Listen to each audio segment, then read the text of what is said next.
আপনাদের সকলকে অনুরোধ করে সূর্য দেবতা তার রশ্মি দিচ্ছে দেখুন, সূর্য দেবতা তার রশ্মি দিচ্ছে কিভাবে দেখুন, সূর্য দেবতা তার রশ্মি দিলেন আপনাদের সামনে কিভাবে দেখুন। আজকে আমাদের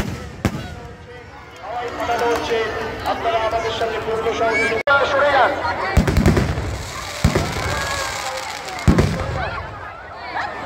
চারিদিকে ছিটকাবে সরে যান, চারিদিকে ছিটকাবে সরে যান। সভাপতি